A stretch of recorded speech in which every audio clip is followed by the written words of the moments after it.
ఓం నమ శివాయ. మనం పరమేశ్వరుడి అష్టోత్తరంలో ఉన్నటువంటి ఇంకొక నామం జ్ఞానదాత మహేశ్వర అనే నామం గురించి తెలుసుకుందాం. మహేశ్వరుడు జ్ఞానదాత అనే అర్థం వస్తుంది.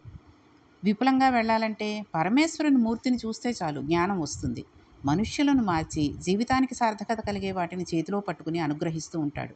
అంతఃశత్రు సంహారం చేస్తే మనకు ఉపకారం అవుతుంది. ప్రధానంగా లోకంలో 5 గురువులు ఉంటారని గురుగీత చెబుతూ ఉంటుంది. సూచక గురువు, వాచక గురువు, బోధక గురువు, పరమ గురువు, నిషిద్ధ గురువు. సూచక గురువు అంటే అఆలు రాయడం దగ్గర నుంచి అంకెల వరకు నేర్పినవాడు సూచక గురువు. ఆయన నేర్పిన అక్షరాల వల్ల వాజ్మయం చదువుతారు. వాచక గురువు అంటే మనం ఏ ఆశ్రమానికి కానీ, మఠానికి కానీ, దేవాలయానికి కానీ వెడితే అక్కడున్న నియమ నిబంధనలు చెప్పి ఎలా ప్రవర్తించాలో చెప్పేవాళ్ళు ఉంటారు. నిషిద్ధ గురువు అంటే శాస్త్రం సాధన చెయ్యవద్దు అన్న వాటిని బోధిస్తాడు. అటువంటివి సాధనకు పనికిరావు, అయినా బోధన చేస్తూ ఉంటారు. అలా చేయకూడదు. ఈ రోజుల్లో చెప్పాలంటే నిషిద్ధ గురువులు చాలామంది ఎక్కువైపోయారు కదండి. కాబట్టి సూచక వాచక నిషిద్ధ గురువులు అయ్యారు. బోధక గురువు. బోధక గురువు అంటే సమస్త ఈశ్వరానుగ్రహాన్ని మనలో నిక్షేపించడం కొరకు మంత్రోపదేశం చేసేవాడు. ఆ మంత్రం ఎంతో జపం చేసి దాని ద్వారా అన్నీ మనకి ఇచ్చేస్తారు. పట్టుకోవడంలో ఉంటుందండి మిగిలిన విషయం అంతాను. ఇంట్లో నుంచి బట్టలు తేవాలంటే ఇల్లు తాళం వేసి ఉంటే ఇంటికి తాళం ఇవ్వాలి. తాళం చెవి ఒకటి ఇస్తే ఇంట్లో ఉన్నవన్నీ మనవే అవుతాయి కదండి. ధ్యాన శ్లోకంలో ఒక స్వరూపాన్ని ఎలా చూడాలో నేర్పించి ఆ మంత్రాన్ని దత్తం చేసి ఆ మంత్రం అధిష్టాన దేవత అనుగ్రహంగా సమస్తం మనకు వనగుడేటట్లుగా చేయగలిగిన వారు బోధక గురువు. లోకంలో ఆయనదే అత్యున్నత స్థాయి. ఆయన ఇవ్వలేనిది ఏదీ ఉండదు. ఆయన పొందిన సిద్ధిని నుంచి, అనుభవం నుంచి, జపం నుంచి శిష్యునికి ఇచ్చేస్తూ ఉంటాడు. ఆయన తనకి అంటూ ఏమీ దాచుకోడు. అది బోధక గురువు అంటే. ఇక పరమ గురువు. పరమ గురువు అంటే అధ్యయనం చేసైనా ఆ స్థానాన్ని పొంది ఉండవచ్చు, లేదా ఈశ్వరానుగ్రహంగా ఆయనకు అన్నీ తెలిసిపోతూ ఉంటాయి. పుస్తకంలో ఉన్నది ఆయన చెప్పడం కాక ఆయన చెప్పింది పుస్తకంలో ఉంటూ ఉంటుంది. అంతటి మహానుభావుడు పరమగురువు అంటే. ఉదాహరణకి భగవాన్ రమణులు అద్వైతానుభూతిని ఎలా ఉంటుందని శంకర భాష్యాలు చదివి చెప్పారు. రమణులు చెప్పినవే శంకర భాష్యాలలో ఉంటాయి. ఆయన నోటి వెంట వచ్చిన మాటలను నిర్ధారించడం కొరకు ఒక గ్రంథం వస్తుంది. భగవాన్ రమణులు ఒకప్పుడు తెల్లటి కూర్చి పెట్టుకునేవారు. కూర్చుని ఉంటే భారతదేశంలో ప్రఖ్యాతి వహించిన పీఠం నుంచి ఒక పీఠాధిపతి, మీరు సర్వసంగ పరిత్యాగులు, ఈశ్వరానుభూతిని పొందినవారు, కాషాయం కట్టుకుంటే బాగుంటుందని ఆయనకు కబురు చేశారు. ఆ వచ్చిన వాళ్ళు ఈ మాట చెప్పారు. వారు వస్తూ చదువుకుందామని ఏవో పుస్తకాలు తెచ్చుకున్నారు. రమణులు, మీరు పుస్తకాలు ఇక్కడ పెట్టుకుని వెళ్ళి ఆశ్రమంలో భోజనం చేసి రండి అన్నారు. భోజనం చేసి వచ్చి, మహానుభావ, మా మఠాధిపతులు పంపిన కబురు మీద ఏ నిర్ణయం తీసుకున్నారు అని అడిగాడు. ఇంతలో గాలికి వారు తెచ్చుకున్న పుస్తకంలో పేజీలు కదిలితే ఆ కదులుతున్న పుస్తకం పేజీల మీద చెయ్యి వేసి, అక్కడ చదవండి అన్నారు. అప్పటి వరకు ఆయన పుస్తకం వంక చూడలేదు. వాళ్ళు తీసి చదివితే, అరుణాచలంలో అరుణాచల పర్వతానికి ఇన్ని మైళ్ళ వృత్తంలో సన్యాసి కూడా కాషాయం కట్టుకోవాల్సిన నియమం లేదు అని ఉంది. అది సామాన్యమైన విషయం కాదండి. వ్యాసకృతమైన స్కాంద పురాణం. వాళ్ళు తెల్లబోయి ఆయన కాళ్ళ మీద పడ్డారు. అలా తాను చెబుదామని అనుకున్నది అక్కడ ఉండేటట్లుగా ఉన్నది తాను పలికేటట్లు సత్యం అవగతమై ఈశ్వరుడు అర్థమై అద్వైతానుభవంలో నిలబడితే ఆయన పలుకు ఈశ్వరుని పలుకు. ఈశ్వరుడు వారిలో ఆ స్థితిని కల్పిస్తాడు. ఆర్ష సంస్కృతి వైభవాన్ని ప్రపంచమంతటా చాటి చెప్పి నడిచే దేవుడు అని పేరుగాంచిన పరమాచార్య కంచికామకోటి పీఠాధిపతి సన్యాసి వాహనం ఎక్కకూడదు కనుక ఎక్కడైనా సత్యదండం చేత్తో పట్టుకుని 96 సంవత్సరాల వయసులో కూడా నడిచే వెళ్ళేవారు. ఎక్కడికైనా అలాగే వెళ్ళేవారు అంటే చూడండి ఎంత నిష్ఠాగరిష్ఠులు ఆయన. సాక్షాత్గా మూర్తిభవించిన ధర్మాకృతి. అటువంటి మహానుభావుడైన శ్రీ శ్రీ శ్రీ చంద్రశేఖరేంద్ర సరస్వతీ స్వామి కోరి సన్యసించలేదు. ఆయన ప్రయత్నం లేకుండా 13వ ఏట కుమారకోష్టంలో స్నానం చేసి కూర్చున్నారు. పిల్లవాడిని తీసుకురమ్మనమని కంచిపేట నుండి బండి వచ్చింది. ఆయన బండి ఎక్కాక నడుపుతున్న వ్యక్తి, ఇదే ఆఖరిసారి మీ వాళ్ళని చూడడం, ఇంకా వెనకకు వెళ్ళవు అన్నాడు. అదేమిటని అడిగితే, ఇప్పుడు ఉన్న పీఠాధిపతికి ముందు ఆయన మసూచి వ్యాధి వచ్చి శరీరం వదిలిపెట్టారు. మీ పెద్దమ్మగారి అబ్బాయి ఆయనకు శుశ్రూష చేయడం వల్ల వ్యాధి అంటుకుని ఆ పిల్లవాడు మరణించాడు. పీఠానికి అధిపతి లేరు. ఆయన ఒకప్పుడు నిన్ను పీఠాధిపతిని చేస్తాను అని అనేవారు. నీవు సన్యసించి కంచికామకోటి పీఠాధిపతివి అవుతున్నావు అంటే ఆయనకి ఏం చెయ్యాలో అర్థం కాక పిడుగుపడుతున్నట్టయి, అర్థం కాక బోరుని ఏడుస్తూ గుర్రబండి గడ్డిలో తలపెట్టుకుని శ్రీరామ శ్రీరామ అంటూ పడుకున్నారు. ఇప్పటికీ కలవై వెడితే ఆయన ఏ రాతి మీద కూర్చుని బట్టలు విప్పి యజ్ఞోపవితం తీసేసి శిఖను తీసి సత్యదండాన్ని పట్టుకుని సన్యాసం తీసుకుని చంద్రమౌళీశ్వర శివలింగం అంటే ఏమిటో తెలియని వ్యక్తి ఇద్దరు పీఠాధిపతులకు అంత్యేష్టి సంస్కారం చేశారు. చంద్రశేఖరుడే నాకు దిక్కు అని ఆ కలవైలోనే పాక వేసుకుని తపస్సు చేశారు. ఆ మహానుభావుడు ఏ వ్యక్తి చెయ్యని వ్యాసపూజలు చేసి 100 సంవత్సరాల శరీరంతో ఉండి ప్రపంచమంతా హర్షధర్మ వైభవాన్ని చాటి చెప్పారు. ఏదైనా చెబుతుంటే ఒక్క మాట చెప్పి సమాధిలోకి జారిపోతూ ఉండేవారు. అందరూ ఆయన కోసం వస్తే ఆయన పల్లకీలో కూర్చుని తలుపులు వేసేసుకుని సమాధిలోకి పెడుతూ ఉండేవారు. అటువంటి మహాపురుషుడైన ఆయన నోటి వెంట వచ్చిన మాటే కామాక్షి పలుకు. పూజ చేసుకుని సత్యదండం చేత్తో పట్టుకుని కూర్చుని ఉండగా ఒక ఆవిడ, అమ్మాయి పెళ్లి కుదిరింది, 50 కాసుల బంగారం కావాలి, మీ దగ్గరకు వచ్చాను అంటే, నేను గృహస్థున, మీ అమ్మాయికి ఎక్కడి నుంచి ఇస్తాను, పో అంటే, పోను, మీరే నాకు తల్లి తండ్రి సమస్తం, మీరే ఇవ్వాలి, లేకపోతే పెళ్ళి అవ్వదు అనేసరికి ఆయన ఒక నవ్వు నవ్వి కూర్చోమన్నారు. ఇంకేమీ మాట్లాడక ఆయన సమాధిలో కూర్చున్నారు. ఇంతలో గుర్రబగ్గి దిగి ఒక జమీందారు వచ్చాడు. మహానుభావ, ఇలా వెడుతూ మీకు నమస్కరించుకుందామని దర్శనానికి వచ్చాను. ఒక్క 50 కాసులు పీఠానికి ఇద్దామని అనుకుంటున్నాను అంటూ 50 బంగారు కాసులు అక్కడ పెట్టాడు. ఆయన వెళ్ళిపోయాడు. పరమాచారి సస్యదండం చివరి కొనతో ఆ కాసులు మహిళ వైపు తూసి, తీసుకుపో, నీకే పంపింది కామాక్షి అమ్మవారు అన్నారు. పరుసుహు అంటే గొడ్డలి. ఒక చెట్టుని నరకాలంటే గొడ్డలి చేత్తో పట్టుకుని పెడతాం. పరుసువు చేత్తో పట్టుకుంటారు కదండి. ఒక చెట్టుని నరకాలంటే గొడ్డలి చేత్తో పట్టుకుని పెడతాం. అంటే పరుసుని పట్టుకుని పెడతాం, పరుసువు చేత్తో పట్టుకుని వెళ్తాం. ఖండయతీతి కండ కండ పరుసు యస్య సహ ఖండ పరశుహు. అమర కోసం వ్యాఖ్యానంలో ముక్కలు ముక్కలుగా నరికేదాన్ని ఖండ పరశుహు అంటారని అంటుంది. విరిగిపోయిన కండగొడ్డలను పట్టుకున్నవాడు గజాసుర సంహారం చేసినప్పుడు ఒకసారి విష్ణు భగవానుని శరీరం మీద శివకేశవులు రెండూ కాదు ఒకటే అని చెప్పడానికి వేసినప్పుడు ముక్కలు ముక్కలుగా అయింది, పట్టుకున్నాడు. మన బుద్ధిని ఆయనలో పెట్టమని అడగడానికి ఆయన కపాలం పట్టుకుని భిక్షాటనం చేస్తాడు. పరమభక్తితో ఈశ్వరుని సేవించడం మొదలు పెడితే ఆయన పశుత్వాన్ని పోగొడతాడు. కపాలి అనే మాటలకు అర్థం ప్రాయశ్చిత్త కర్మ కొరకు, లోకానికి పాఠం చెప్పడం కొరకు అని ఒక అర్థం కూడా ఉంది. అయితే జ్ఞానదాత అంటే మనకి ముఖ్యంగా చాలామందికి ఒక అహంకారం ఉంటూ ఉంటుంది. ఆ అహంకారం వల్ల ఏమంటారంటే, నాకు ఉన్నంత జ్ఞానం ఇంకెవరికీ లేదు అనేటటువంటి అపోహలో ఉంటూ ఉంటారు. కాబట్టి మహేశ్వరుడిచ్చిన జ్ఞానం, మహాకపాలేశ్వరునికి ఒక ఓడి ప్రఖ్యాతమైన చెన్నై నగరంలో ఉందండి. కపాలేశ్వరుడు అన్నదానికి అర్థం, అన్నీ నన్ను అడిగితే నిన్ను నేను రక్షిస్తాను అని అర్థం. నీ పుర్రలో బుద్ధి నాకు ఇస్తే నిన్ను రక్షిస్తాను, అంటే జ్ఞానాన్ని ఇస్తాను, నాలో కలిసిపోతావు, ఇది చెప్పడానికి నువ్వు పుర్ర నాకివ్వు, అంటే నీ మనసును నా దగ్గర పెట్టు అని అర్థం. ఇది ఆయన భిక్షువుగా నిలబడడానికి కారణం. మన బుద్ధిని అడిగినప్పుడు పరమభక్తితో ఈశ్వరుని సేవించడం మొదలు పెడితే ఆయన పశుత్వాన్ని పోగొడతాడు. పాసాలచే బంధించబడడానికి పశువు అని పేరు. 2 చోట్ల కడితేనే పాసం. ఒక ఆవుని కట్టాలంటే ఆవు మెడకి ఒక ముడి వేసి ఒక కర్ర పాతి దానికి ఒక ముడి వేస్తాం. ఆ తాడు అనుమతించినంత దూరం ఆవు తిరగగలదు, అది దాటి వెళ్ళలేదు. అయ్యో పాపం, అది వెళ్ళలేకపోతుంది, ఆ ముందు కొంచెం పెడితే ఇంకా గడ్డి ఉంది కదా తింటుందేమో అని విప్పితే పక్కన దొడ్లో పడితే అవతలైన ఆ పొలం ఉన్నాయన చావగొట్టి బందుల దొడ్లో పెడతాడు. అందుకని ఎక్కడ కట్టాలో అక్కడ కట్టేయాలి.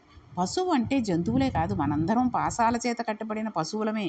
జన్మ అన్న కర్ర పాతి కర్మ అన్న పాసం కట్టి విడిచిపెడతారు. జీవుడు కర్మపాసాల చేత తిరుగుతాడు. కర్మలు చేయకుండా ఉండలేక అవి చేయడంలోనే పాపపుణ్యాలను తెచ్చుకుంటాడు. ఈశ్వరుడు పాసం పెట్టకుండా వదిలేస్తే జీవుణ్ణి పట్టుకోవడం సాధ్యం కాదు. ఏ పనులైనా మనం అనుకున్నామని జరగవు. ఈశ్వరుడు అనేవాడు ఉన్నాడన్న స్థితిని ఆయన ఎలా కల్పిస్తాడు అంటే, కర్మాచరణంలో మనకున్నది కాక అనుకోనిది అవుతూ ఉంటుంది. అందుచేత ఈశ్వరుడు అనేవాడు ఉన్నాడన్న విషయం గుర్తుపెట్టుకుని మనం శ్రద్ధగా భక్తిగా ఆయన్ని పూజ చేసుకోవాలి.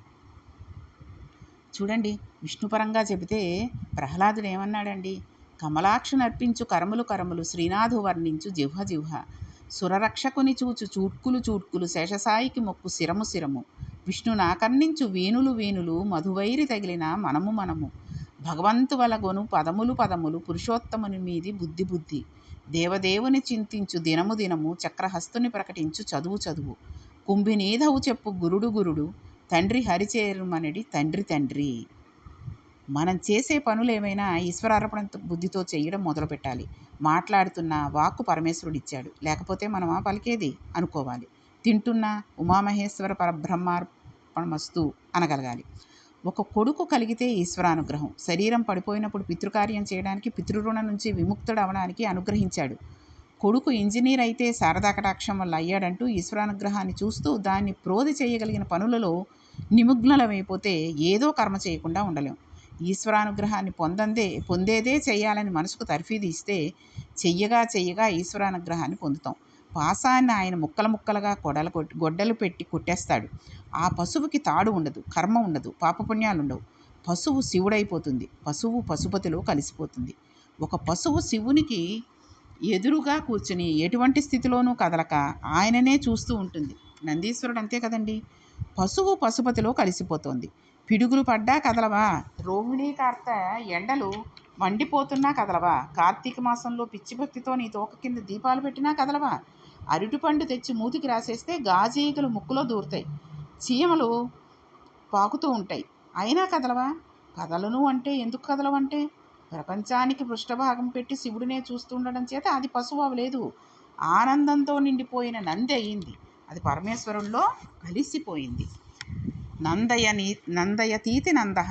ఏ పని చేస్తున్నా ఈశ్వరుడు చెప్పిందే చేస్తున్నాను, నన్ను ఈశ్వరుడు ఇది చేయమన్నాడు అనేవాడు ఎవడున్నాడో, వేదం ఎలా చెప్పిందో అలా ప్రవర్తించేవాడు ఈశ్వర ప్రీతిని పొందుతాడు. కాబట్టి మనం ఏ పని చేస్తున్నా భగవంతుడే ఇచ్చాడు. మనకి గర్వం అనేది రాకుండా ఉన్నంతకాలం పరమేశ్వరుడు మనం చూస్తూనే ఉంటాడండి. ఎప్పుడైతే గర్వం అనేది వచ్చిందో ఇక ఆయన పట్టుకోవడం మానేస్తూ ఉంటాడు. ఖండయతీతి ఖండ. పాసాన్ని గొడ్డలితో ముక్కలుగా నరికేసి పశువులమైన మన భక్తికి మెచ్చి పాసాలను విప్పి సంసారం నుండి ఉద్ధరించి మీ భక్తికి నేను ఇచ్చే బహుమానాన్ని అని అనుకుంటూ తనలో తాను కలిపేసుకుంటాడు. అది మనకెంతో ఊరట ఇస్తుంది. పూర్వకాలంలో సాంప్రదాయం ఉండేదండి. గృహిణులు ఏ శాస్త్రమో గురువు వద్ద నేర్చుకోలేకపోయినా అన్నీ ఈశ్వరార్పణంగానే పనులు చేసేవాళ్ళు. తెల్లవారుజామున నిద్ర లేచి స్నానం చేసి తలుపులు తీస్తూ మొదలుపెట్టేవారు. ఒంటి చర్మము తీసి చెప్పులు కుట్టిన కక్కయ్య వచ్చెను మేలుకో, మేలుకో జగదీశ మేలుకో పరమేశ మేలుకుని మమ్మింక ఏలుకో, ముక్కోటి దేవతలు ముంగిట నుంచున్నారు ఈశ్వరా నువ్వు వచ్చి కాసుకో అంటూ మేలుకొలుపుతో ప్రారంభం చేసేవారు. వాళ్ళు భక్తుల్ని ఈశ్వరుణ్ణి స్మరించి దానిలో రమించిపోతూ గోవికి ప్రదక్షిణం చేసి వచ్చి ఆవు మీద పాటలు పాడుకుంటూ వంట మొదలుపెట్టేవారు. అవగానే పొయ్యిలో కట్టెలు తీసి మంట మీద మాకు వంట వండి పెట్టిన హవ్యవాహనుడా, మా పిల్లలు మేము చల్లగా సంతోషంగా ఉండాలని కొంచెం అన్నం తీసి నెయ్యి వేసి అగ్నిహోత్రం వేసేవారు. తర్వాత భోజనాలకి మధ్యలో ఖాళీ ఉంటే మానసికంగా శ్రీశైలానికో తిరుపతికో వెళ్ళిపోతూ ఉండేవారు. ఆ పాటలు కూడా చాలా బాగుండేవండి. శ్రీశైల యాత్రకి వెళ్ళిపోయినట్టుగా శ్రీరమ్యంబగ శ్రీగిరి యాత్రకు కూరమిసదితో కూడి నడిచి తిని పల్లెలు పురములు పట్టణంబులు పేటలు దాటితి అడవులు కొండలు అన్నీ దాటితి కంటిని శ్రీగిరి కన్నుల నిండా వింటిని మహిమలు వీణుల నిండా అంటూ అలా పాడుకుంటూ ఒకళ్ళ తర్వాత ఒకళ్ళు అందుకుంటూ ఉంటారు. మధ్యాహ్నం అయ్యేటప్పటికి భోజనాలు అయిపోయాక ఒత్తులు చేసుకుంటూ సాంబ సదా శివ సాంబ సదా శివ సాంబ సదా శివ సాంబ శివ అనుకుంటూ ఒకళ్ళు పాడడం మిగిలిన వాళ్ళు అనడం, ఆ తర్వాత వాళ్ళు వేరే వాళ్ళు పాడడం మిగిలిన వాళ్ళు అనడం, అలా చేసుకుంటూ ఉంటారు. సాయంకాలం పలహారం చేసేసి పడుకోవి ముందు లాలి లలితాంబ లాలి మా ఇంట వెలియుమా పద్మపాణి హరిసాటి నీలవేణి భక్తుల పాలిట కల్పవల్లి అంటూ అమ్మవారిని చిన్న పిల్లగా ఉయ్యాల్లో పెట్టినట్లుగా పాడుకుంటూ ఉండేవారు. భక్తితో ఈశ్వరుని స్మరిస్తూ చేసే కర్మలు ఎలా ఉంటాయో తెలుసా అండి? ఎప్పుడెప్పుడు చెయ్యొచ్చో తెలుసా అండి? పానీయంబులు త్రావుచున్ గుడుచుచున్ భాషించుచున్ హాసలీలా నిద్రాదులు సేయుచున్ తిరుగుచున్ లక్షించుచున్ సంతత శ్రీనారాయణ పాదపద్మ యుగళీ చింతామృత స్వాద సంధానుడై మరెచెన్ సురారి సుతుండేత విశ్వమున్ భూవరా అంటారు భాగవతంలో. నిరంతరం ఆయన ఉన్నాడు, ఆయన చూస్తున్నాడు, ఆయనే చేస్తున్నాడు అన్న స్మరణతో భక్తితో చేస్తూ వెడితే ఆయన ప్రీతిని పొందుతాం. చంచలమైన మృగాన్ని అభిచారిక హోమం చేసి దారుకావనంలో ఋషులు ప్రయోగిస్తే ఆయన పట్టుకున్నాడు. మృగంతో సమానమైన కదిలిపోయే మనసును రకరకాలుగా ఈశ్వరానుగ్రహంగా పెడితే ఆ మనసే మనల్ని తరింపజేస్తుంది. అది చెప్పడానికి మృగపాణి అన్నారు. పరుశుహస్తస్య ఖట్వాంగి ఖండపరుసు శూలపాణి కపాలి అనేవి ఆయన చేతిలో ధరించిన 7 ఆయుధాలలో 6 ఆయుధాలు. కాబట్టి జ్ఞానదాత మహేశ్వర అంటే ఆయన ఇంతటి జ్ఞానాన్ని ఎలా ఇస్తాడు? మనం అస్తమాటు ఆయనని స్మరిస్తూ ఏ పని చేసినా ఆయనే చేయిస్తున్నాడు, ఏ పని చేయించినా ఆయనే చూస్తున్నాడు అనేటటువంటి మనం ఒక గట్టి నమ్మకాన్ని కనుక పెట్టుకుంటే ఆయన ఆ జ్ఞానాన్ని మనకి ప్రసాదిస్తాడు. విష్ణు వల్లభ అంటే వల్లభుడు అంటే మిత్రుడు, స్నేహితుడు, ప్రేమైనవాడు అని ఒక అర్థం. శ్రీ మహావిష్ణువు చేత ఉపాసించబడినాడు అని ఒక అర్థం. శ్రీ మహావిష్ణువు నిరంతరం శివుని ఉపాసిస్తూ ఉంటాడు. అందుకని శివుడు విష్ణు వల్లభుడు. శివకేశవులు ప్రియమైన మిత్రులు. ఇద్దరిది ఒకటే తత్వం. అది ఎక్కడ బాగా ప్రకాశిస్తుందంటే పంచమ వేదమైన మహాభారతంలో అనేక సందర్భాలలో శ్రీ మహావిష్ణువు పరమశివుని ఉపాసించిన అనేక దృష్టాంతాలు వ్యాస మహర్షి మనకి చూపిస్తారు. అత్యంత కీలకాలైన మహాభారత కథని మలుపు తిప్పే ఘట్టాలు ఉన్న చోట పాండవుల ఉనికి ప్రశ్నార్థకమైనప్పుడు, పాండవుల విజయం మాట అలా ఉంచితే వాళ్ళు ఉండడం సంభవిస్తుందా అన్న తీవ్రమైన పరిస్థితి ఉత్పన్నమైనప్పుడు విష్ణుమూర్తి కృష్ణ భగవానుడిగా తాను చేసే పని శివోపాసన చేయించి ఆ ప్రమాదం నుంచి బయటికి రప్పిస్తూ ఉంటారు. శివోపాసన ఎంత గొప్పదో చూపిస్తూ ఉంటారండి. మహాభారతంలో పెద్ద గొప్ప ఉదాహరణ కూడా ఉంది. అదంతా చెప్పుకోవాలంటే చాలా టైం పడుతుంది. కానీ చూచాయిగా మీకు చెప్తాను. మనం భారతం చెప్పుకునేటప్పుడు విపులంగా చెప్పుకుందాం. బహుశా చూచాయిగా చెప్తానంటూ మీకు అన్నీ మొత్తం విశదీకరించి చెప్పకుండా ఉండలేకపోతున్నాను. కాబట్టి ఒకవేళ ఎక్కువగా చెప్పినా సరే మీరు వింటారనే భావనతోటి మీకు చెబుదాం అనుకుంటున్నాను. మహాభారతంలో ద్రోణపర్వంలో భయంకరమైన మలుపు ఒకటి జరిగిందండి. సైంధవుడు అభిమన్యుని చంపడంలో ప్రధాన పాత్ర పోషించాడు. అర్జునుడు ఇతర శత్రువులతో పోరాడడానికి వేరొక ప్రదేశంలో ఉండగా అది అదునుగా చూసుకుని ద్రోణాచార్యులు పద్మవ్యూహాన్ని రచించారు. ఆ పద్మవ్యూహం ఛేదించి లోపలికి వెళ్ళడం ధర్మరాజ, భీమ, నకుల, సహదేవులకు తెలియదు. అభిమన్యుడికి ప్రవేశించడం తెలుసు, తిరిగి రావడం తెలియదు. ధర్మరాజు అతనితో నీవు ప్రవేశించు, నీ వెనక మేము నలుగురం వస్తాం అన్నాడు. అతన్ని ప్రవేశించనిచ్చి మిగిలిన వారు ప్రవేశించకుండా సైంధవుడు అడ్డుపడ్డాడు. అది ఒకనాటి కక్ష కాదు కదండి, చాలా ఆశ్చర్యకరమైన స్థితి. పరమశివానుగ్రహం ఎంత దూరం లెక్క కట్టి ఉంటుందో చెప్పడం కష్టం అనే విషయాన్ని ఇక్కడ మనం తెలియజేసుకోవచ్చు. సైంధవుని అసలు పేరు జయద్రథుడు. వృద్ధక్షత్రుడు మహాతపస్సు చేస్తే పుట్టాడు. అతడు బయట ఆడుకుంటూ ఉండగా అశరీరవాణి ఈ పిల్లవాడు ఏమరపాటులో ఉండగా అతని తల తెగిపోతుందని పలికింది. తండ్రి ఇంత తపస్సు చేసి కన్న కుమారుని తల కొట్టుకోకూడదనుకుని ఎవరు ఇతని ఏమరపాటులో ఉండగా తల తెంపేస్తారో వారి తల 100 ముక్కలు అవ్వాలని శాపమిచ్చాడు. కౌరవులు తమ చెల్లెలైన దుస్సలను అతనికి ఇచ్చి వివాహం చేశారు. ఆ కారణ చేత అతను పాండవులకు బావవుతాడు. వారు అరణ్యవాసం చేసే రోజులలో తృణబిందు మహర్షి ఆశ్రమంలో ఉండవలసి వచ్చింది. ద్రౌపది ఆశ్రమంలో ఒంటరిగా ఉన్నది. దౌమ్యుణ్ణి కాపలాగా ఉంచి పాండవుల అరణ్యంలోకి వెళ్ళారు. కోటికాస్యుడు అనే స్నేహితునితో కలిసి సైంధవుడు అటుగా పెడుతూ ద్రౌపదిని చూశాడు. ఆమె సౌందర్య రాశి, అతనికి చెల్లెలవుతుంది. అయినప్పటికీ ఆమెను కామించి పాండవులు లేరని తెలుసుకుని కోటికాస్యునితో కబురు పంపి ఆశ్రమంలో ప్రవేశించాడు. ఆమె ఎంతో మర్యాదగా ప్రవర్తించింది. ఆమెను బలత్కారంగా రథంలో ఎక్కించుకుని తీసుకుని పోతూ ఉంటే పురోహితుడైన దౌమ్యుడు ఆ రథం వెనకాల విడిచిపెట్టమని అభ్యర్థిస్తూ పరిగెట్టాడు. ధర్మం ఎక్కడుంటే ఈశ్వరానుగ్రహం అక్కడుంటుంది. అందుచేత ఆ సమయానికి పాండవులు వచ్చారు. ఒక్క క్షణంలో ఈశ్వరానుగ్రహం లోపిస్తే ప్రమాదాలు జరిగిపోతాయి. జీవితంలో ఒక్కసారి బుద్ధి లోపిస్తే జీవుడు కొన్ని కోట్ల జన్మలు కిందికి వెళ్ళిపోవలసినంత పాపం జరుగుతుంది. బుద్ధి ప్రచోదనమే ఈశ్వరానుగ్రహం. దానికోసమే ఈశ్వరుని పాదాలు పట్టి ఉంటారు. చూడండి, మనకి ఒక్కొక్కసారి తెలియకుండా అదో రకమైన బుద్ధి పుడుతూ ఉంటుంది. ఆ ఒక్క క్షణం మనం ఏమరపాటుగా ఉండి భగవంతుడు చూడట్లేదనో లేకపోతే భగవంతుడికి తెలియదనుకునో ఏదైనా పొరపాటు చేశామంటే ఆ పొరపాటు వల్ల తర్వాత పట్టుబడిపోయి అనేక జన్మలు ఆ పాపాన్ని మనం చేసిన ఫలితంగా అనేక జన్మలుగా ఆ పాపాన్ని మనం భరిస్తూ ఉండాల్సి వస్తుంది. కాబట్టి ఎప్పుడైనా సరే ఏ పని చేసినా సరే 1-4 సార్లు ఆలోచించుకుని మన బుద్ధి చెడు వెంపుకు వెళ్లకుండా ఉండేటట్టుగా చూడు స్వామి అని ఆ పరమేశ్వరుని కనుక మనం అన్ని రకాలుగాను ప్రార్థిస్తూ ఆయనని కనుక మనం భక్తితో కొలిస్తే ఆయన మన బుద్ధి ప్రచోదనం కాకుండా అంటే చెడు వెంపుకి వెళ్లకుండా చూస్తూ ఉంటాడు. కాబట్టి పరమేశ్వరుణ్ణి ఎంత భక్తిగా కోరాలి అనేది మనకి ఇక్కడ మహాభారతంలో ఉదాహరణగా చెబుతున్నారు. సైంధవుడు ఆ ద్రౌపదీదేవిని రథమెక్కి తీసుకుని వెళ్ళిపోతుండగా తర్వాత ఏం జరిగింది అనే విషయాన్ని మనం రేపటి పారాయణంలో తెలుసుకుందాం. ఓం నమః పార్వతీపతియే హర హర మహాదేవ. శంభో శంకర.